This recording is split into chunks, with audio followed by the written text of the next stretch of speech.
Just finished up the 9th week of training for Ironman Florida. It is coming up in 33 days. I've been making great progress. I've been training as hard as I've trained for anything in my life. This has really been maybe the hardest thing I've ever done in my life, but it's so rewarding in so many ways. And there's a lot I want to talk about this week, so let's get right to it. Last week, there was a hurricane that hit South Florida, Hurricane Ian. Fortunately, the effects weren't that bad. I'm on the East Coast in South Florida, so the effects weren't too bad, and I was grateful that it didn't really derail any of my training sessions.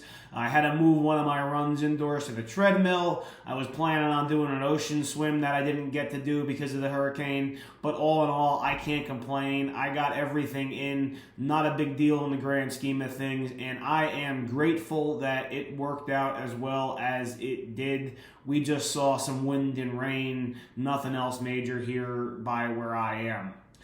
Last week was a lot of running volume. Again, 37.4 miles. I ran 37 miles the week before that, right? I need to run a marathon in 33 days. But even with this volume of running, this is not enough to properly train for a marathon. Ideally, I'd want to be running 40-plus mile weeks for a while in order to properly train for a marathon, as well as some long runs, some 18 to 24 mile runs to get my legs ready to cover 26.2 on race day.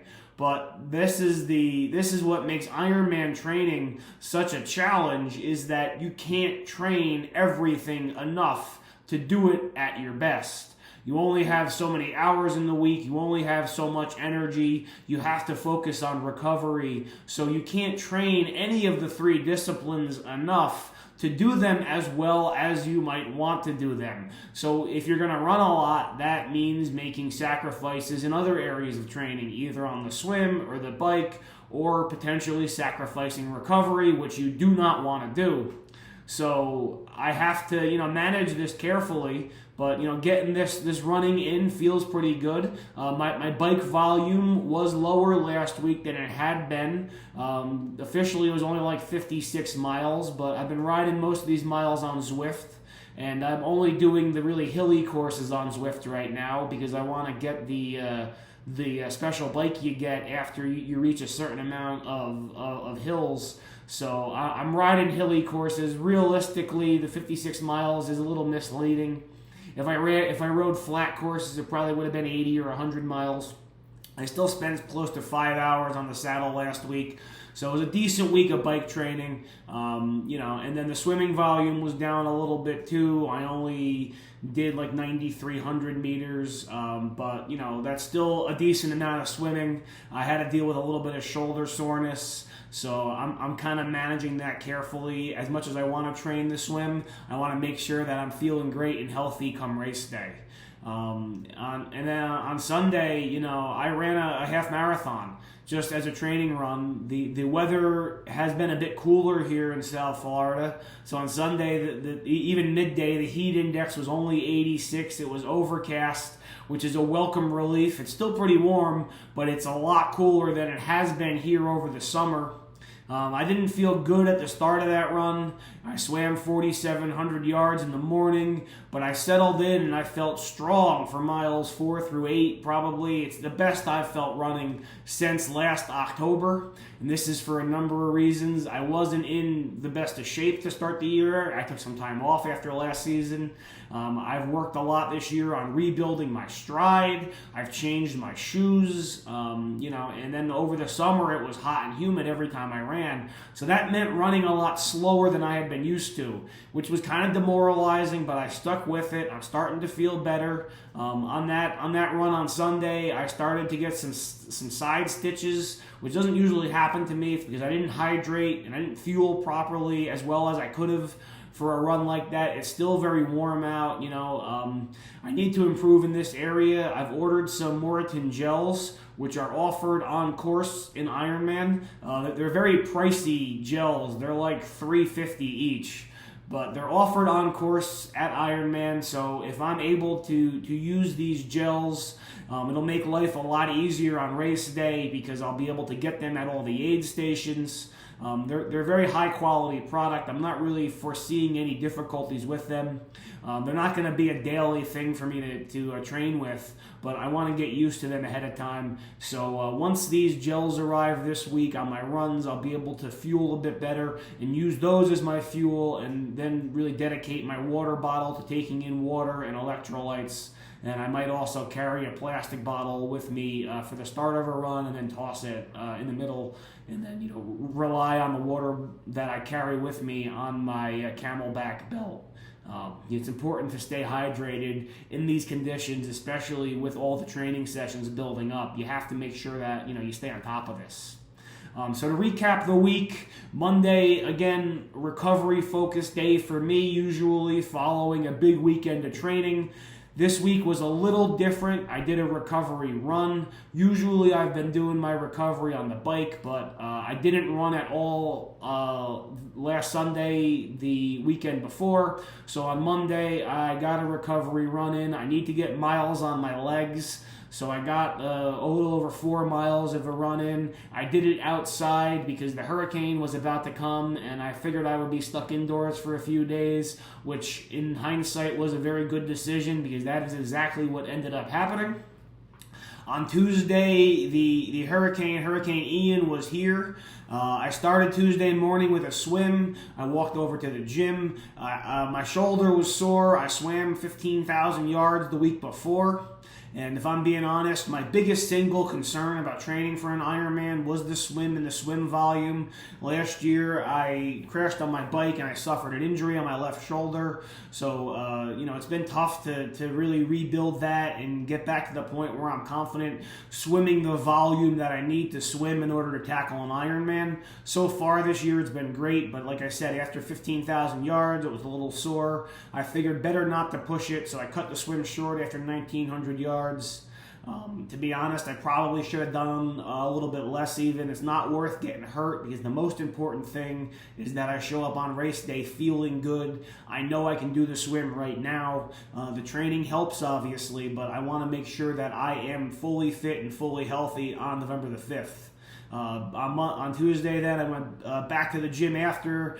While the hurricane was going on, I ran on the treadmill 8.2 miles, a nice zone 2 run, which is a lot easier to control here on a treadmill since it is so warm out all the time.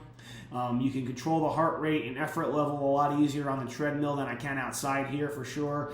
And, I set it to right above what my zone 2 was. And then I worked on making minor form changes in my run, leaning forward a bit more, trying to be a little bit more efficient with my running economy to see if I could just reduce my heart rate by a couple beats per minute, just by making these small changes to running form, drilling this in. It's a long time to be on the treadmill, some 80 minutes or whatever, right? Working on something, and that's what I was working on, trying to run as efficiently as I can, and I know that'll pay off on race day, and then for the marathon that I'm going to be running come January. Wednesday, it was a moderate intensity 75-minute bike ride. I did some strength training on Wednesday afternoon as well. Thursday, I swam again. My shoulder was feeling better. And then by this point, Hurricane Ian had cleared out, and I was able to go run some hills. There is a park here in South Florida. It's in Davie. It's called Vista View. It's a former garbage dump. It's really the only hills in the area, but I like to go there and run. It's a challenging place to run usually. It's very hot. There's not a lot of shade. I did a lot of runs there over the summer with the sun just beating down on me. It was noticeably cooler at this point. It was kind of breezy. It was overcast. So that was a welcome relief. But I still got a lot of good work in on the trail, running the hills there. Friday, I did a recovery-oriented bike session. It was like 47 minutes, and then some strength training in the afternoon. Saturday was probably the most demanding bike ride of my training cycle. It's a hill repeat workout. It's something I've done a variation of this in years past, training for Ironman 70.3.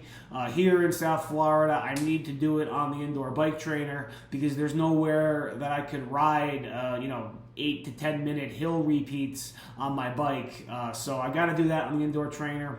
I ended up riding for 2 hours and 48 minutes. Lots of intensity in parts of it. Zwift only gave me credit for like 30 some odd miles and like 4,700 feet of elevation.